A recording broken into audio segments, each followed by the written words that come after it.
Hi, my name is Janet Skinner.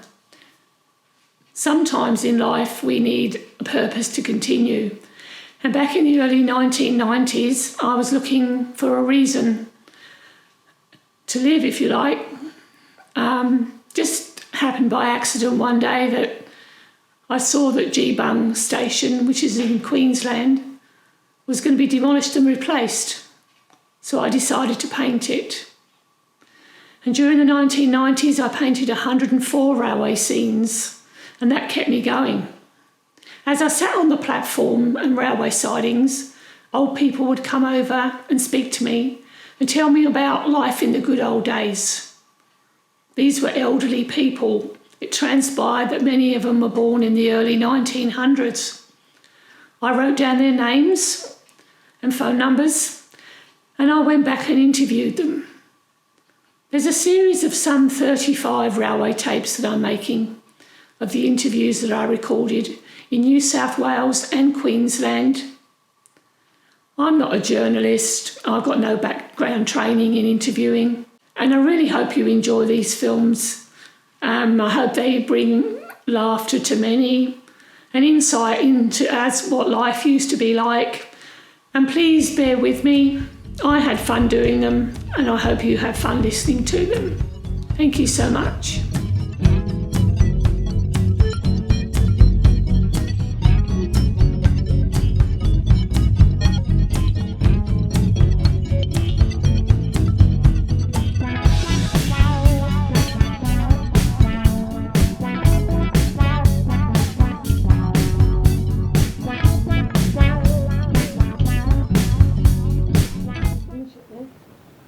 Got a terrible voice on this tape. Okay, now we're talking to Harry Oram, and it's Tuesday the 3rd, no, not the 3rd, Tuesday the 21st of January 97. Okay, Harry, you worked for Queensland Rail for quite some time, didn't you? Yeah, I had 42 and a half years with Queensland Railway. Right. I never served my apprenticeship with them. I served my apprenticeship with A.S. Sargent and Company of Brisbane. And What did that company do, Harry? well, fabrication mainly. We did a bit of everything. We did a bit of shipbuilding, and in 1938 I was sent up to the Bundaberg Rum Distillery when it was burnt down entirely, and we did all the ferment tanks and all that sort of stuff. Practically all sorts of things. I haven't seen any railway work, only a boiler that came out of a cane loco up in the Nambour sugar mill. And up to that stage I didn't know hardly that the railways existed. I lived in Brisbane, and anyhow I got there in March 1939. Can't tell you the exact date, but it was March 1939, and they gave me a job in the boiler shop. I went there originally in my opinion, 6 months to get a bit of experience, try out different type of work. This was at Ipswich Workshops. Ipswich Workshops, and stopped 42 and a half years, so I haven't got much of an estimation of time, apparently. And you lived at Ipswich at that time, did you? No, I lived in Brisbane, and you were talking before about our means of transport. There used to be a train ran from Northgate to the Ipswich Workshops. And I used to catch that train on, I think it was 5 o'clock or some unearthly hour in the morning at Eagle Junction where I lived. And then that train was also met on the other side of Ipswich Station by a Rosewood train, and they'd put it on and we'd all come over. What sort of loco was that? Steam loco, what? Well, I think mainly that they'd have hauled the bigger trains, well, coming over to the sheds, over to the shops, they used to hook a PB-15 onto it. Harry, I wouldn't know what engines are. Yeah, they used to hook a PB-15 on, but to come up on the main lines like that, they used to generally run B-80 in the quarters with their main engine that they ran at the time. And I'd say there'd be about 11, 12 carriages that go over. And that was the workshop. When I first went there in the workshops, there was over 3,000 fellas worked there. What year did you start there? That's 39. There would have been over 3,000, And the office staff used to come over in two little tiny carriages about 8:30. They started later than us. We started at 7:30. And they'd come over. But now, or when I left, by that time I had left, it was all top staff, and there wasn't too many down below. It was all chiefs and no Indians. So you started in sort of the war years then? Just before the war, yeah. And we were called up, but they just threw us out straight away as on reserved occupation. I even volunteered to try and get out of the place, but I still didn't make it. They still threw me out. You mentioned a little bit on the telephone earlier about station wagons being improvised to carry tanks and things like that. Yes, well then when we went in, well when I first started there we used to build B18 and the quarters. What was the difference between BB18 and the quarters and B18 and the quarters? Well, all the BBs, they were a modified design. See, every chief mechanical engineer who ever came in, and he was the head boss. The chief mechanical engineer, when he came in to the workshops, his ambition was to have a redesigned loco. He never designed it from scratch, but he redesigned that loco. And that was his memorial to the Queensland Railways. Right. Well, when I got there in 39, we were building B18 and the quarters. And we used to build them for £10,000 they were worth by the time they hit the road. They were worth £10,000, and at the same time Walkers Limited were building us an outside firm, and they were 12,000, one of those. That was the difference between a workshops and an outside firm and profit. I used to, there was fitters, there was a lot of fitters, machine men, everybody was combined into it. Even Collins people used to have to make the seats for the driver to sit on. And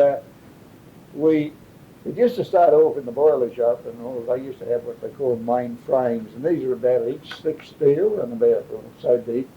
And we used to run them through what we call our flattening rollers, and these rollers would roll it, and we'd roll it. We'd try to take the tension out of it. So all steel is molecular structure, and what you do when you put it through and you try and stretch it, and you alter it so that you take stress out, because all over that, with as different as it cools with different stresses.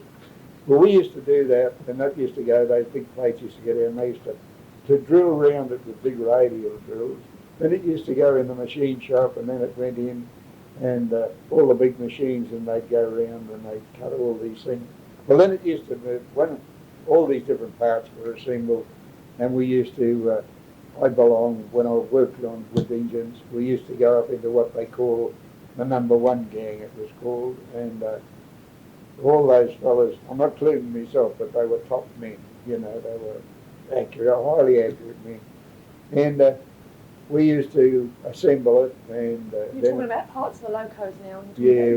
On the assembly stage. And they put these up, and then these different fellas would set it up and all the rest of it. My job was I used to have to clean up all the welding on the tenders, and I made all the cab sides and the roof and all that sort of stuff. And then we had another couple of fellas there, and they put foot plates and angle irons and all these sort of things. So there's so many parts in it that you wouldn't realise. There's thousands of parts goes into a steam loco. Yes. And of course the boiler would be made down the boiler shop, and they'd be tubed and tested and everything that had come up.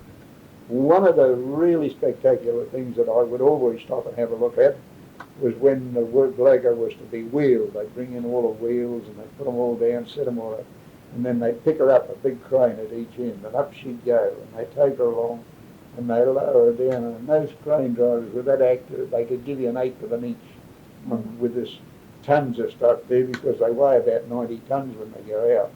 And they'd bring them down and bring them down. Onto the wheels. Yeah, on these wheels, and they had big brass journals in them, and they'd bring them down into these journals. Well worth having a look at that one. But, and then they started the Blue Babies, and I worked on Blue Babies. I think 870 was the first B18 and a quarter I worked on. I worked on about 12 of them, I think it was. And then they started making the Blue Baby. Now the Blue Baby is, I see you've got one there painted.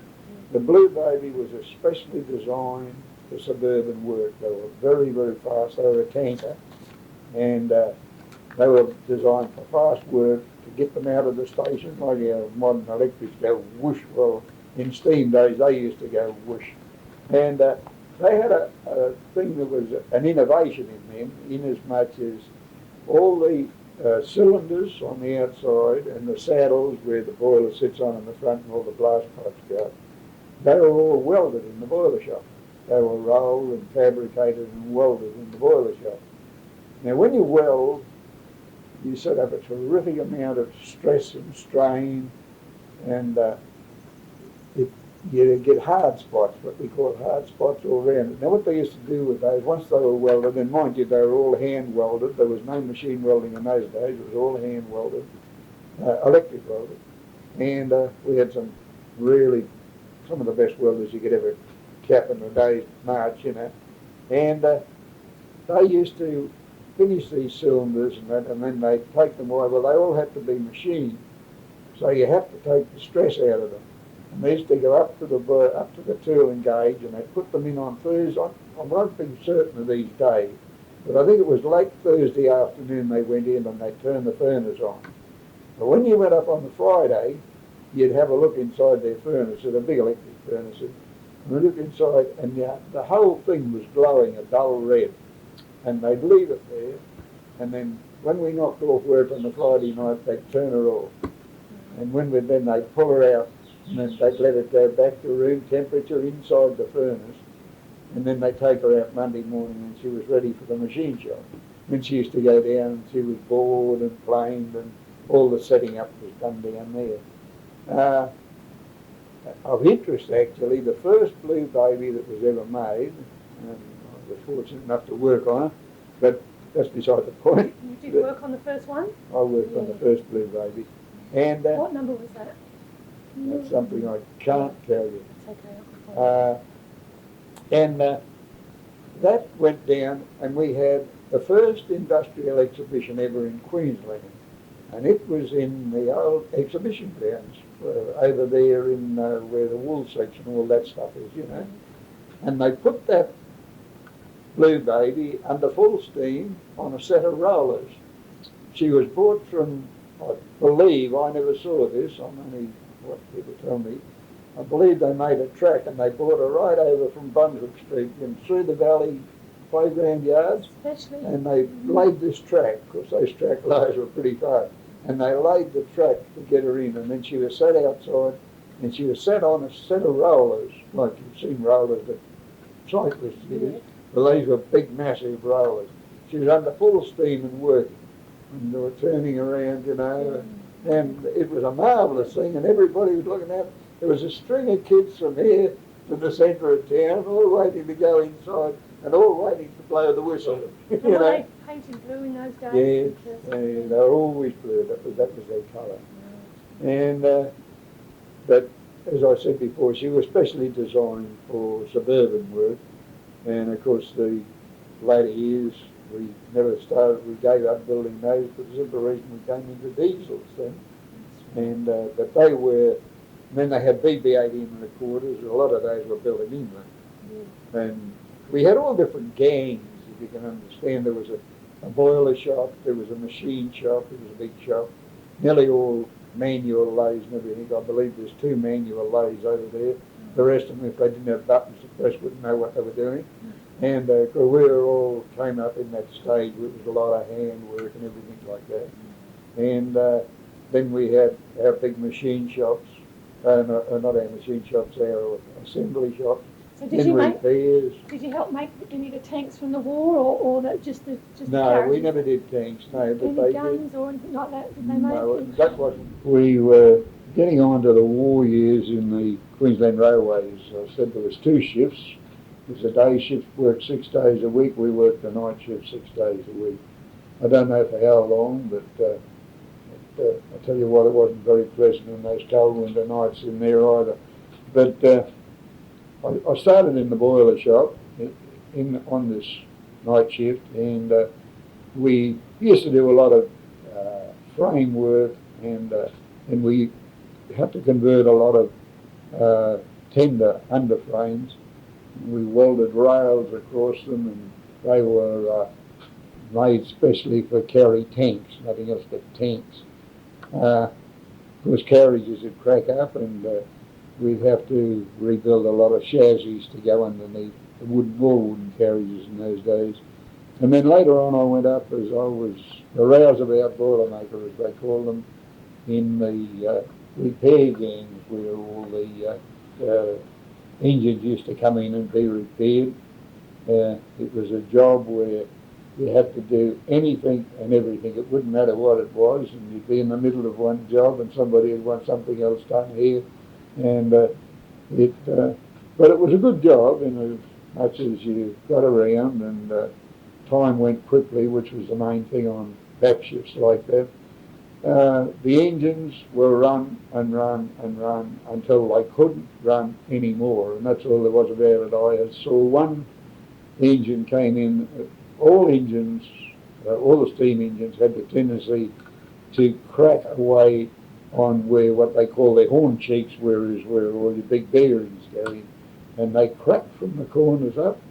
And I've seen them so bad when they've come in through the war years and been run and run that the thing is actually sagged when they put it on, and they took the weight out of it. The whole thing sagged, and then we used to have to groove those out, and then they were all electric welded. You used to have two welders, one each side, and they used to go along and weld it up. Originally oxy, then they took it to do them with electrics. But it was war years. A lot of work was done in sections other than ours, and we would have anything up, I suppose, in the repair section I was in, I suppose we'd have anything up to 20 locos in at any one time, or in repair, and it was a case of, it wasn't brilliant repair work, it was work that had, you have to get them out. They have to be on the road, and that's all there was about it, because they were carrying troops and all this sort of stuff. Where was the main troop activity then in Queensland? Where were they going to and from? Well, mainly they were going north. They were nearly all going north because once we carried troops, if they were going south, we might take them to Wallangarra and change there. But mainly all our troop carriers used to go north up to Cairns, Townsville, all up through there.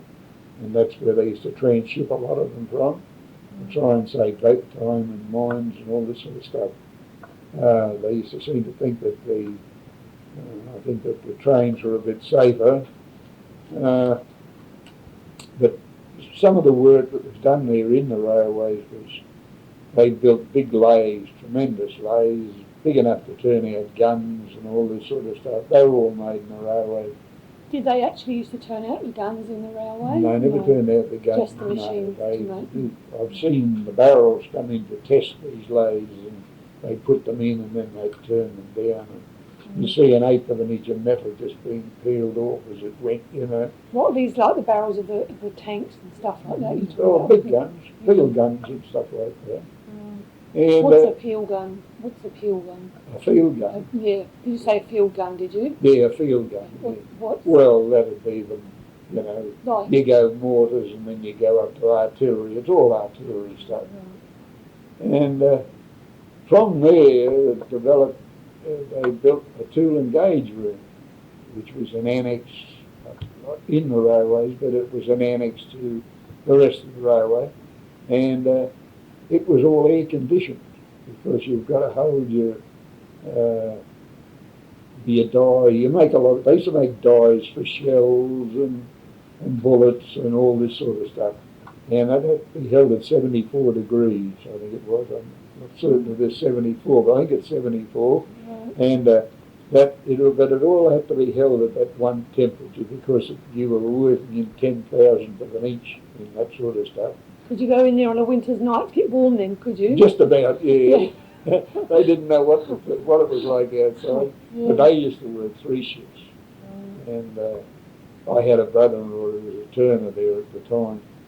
And But war years, a lot of hard work in it, and a lot of long hours and everything, but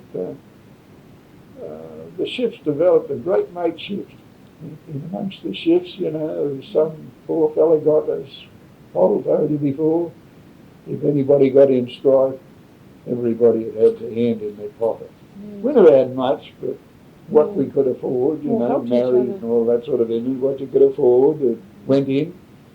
And talking about that, I would remember if a chap in the wagon shop or in the wood section died, and if he didn't have any sons or anything, it might be just a widow left a couple of girlies or something like that, they would raffle his tool. They'd raffle his tool chest. It was raffled right through the shops. And you used to buy an immense amount of tickets, and never you knew you were never going to win the darn thing, you know.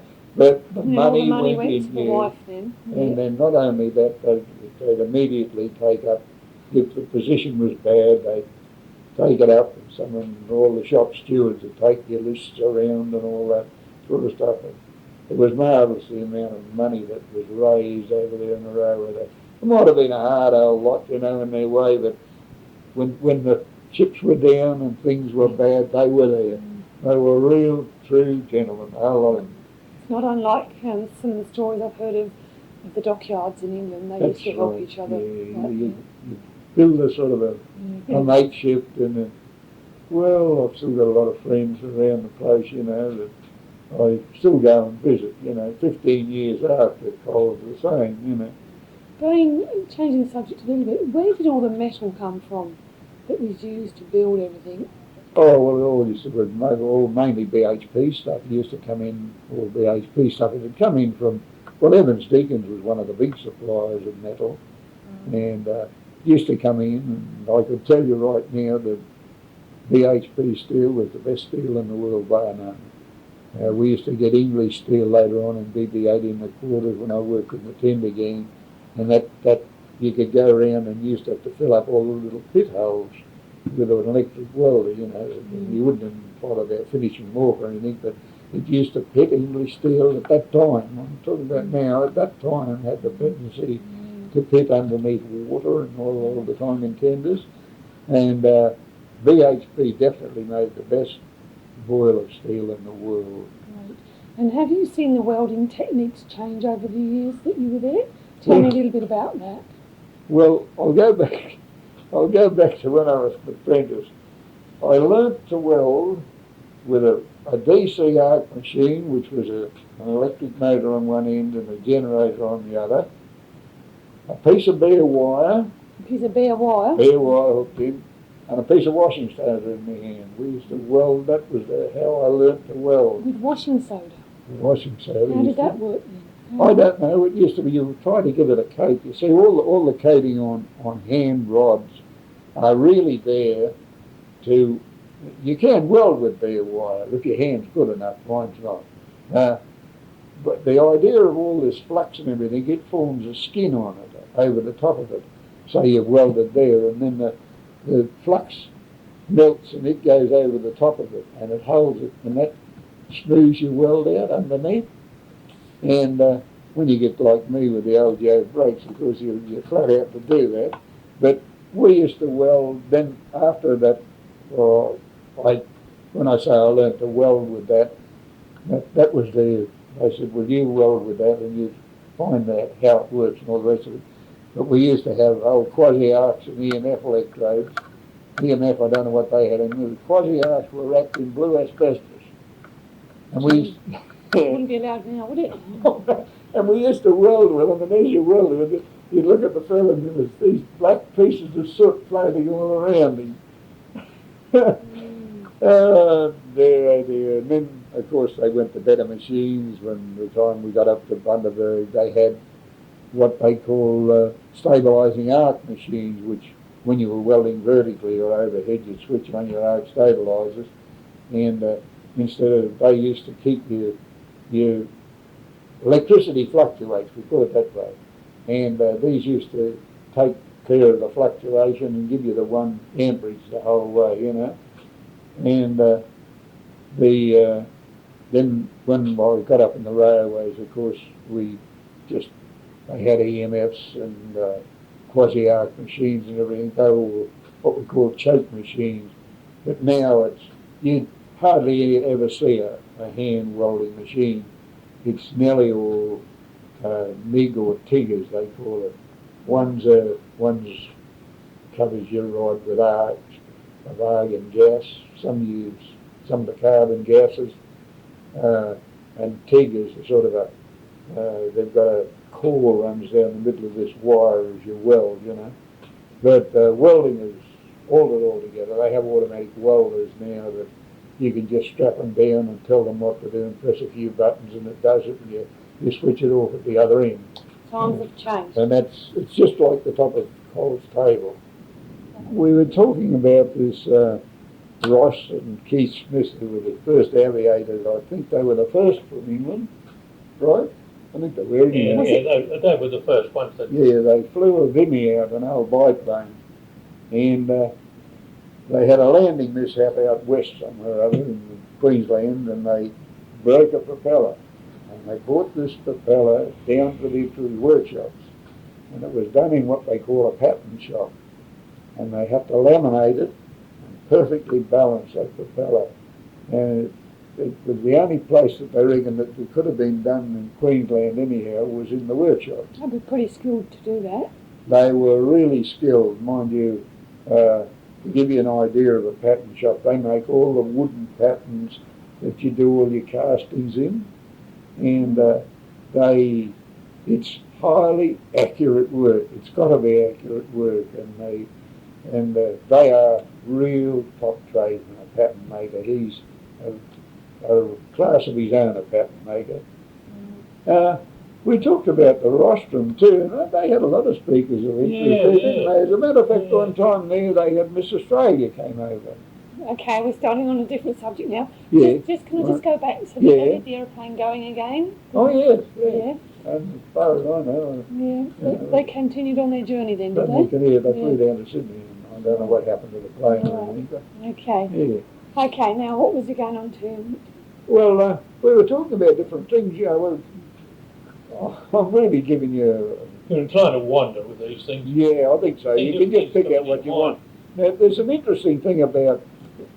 There's a powerhouse in the railway. And Powerhouse? What they call a powerhouse. They generated their own electricity.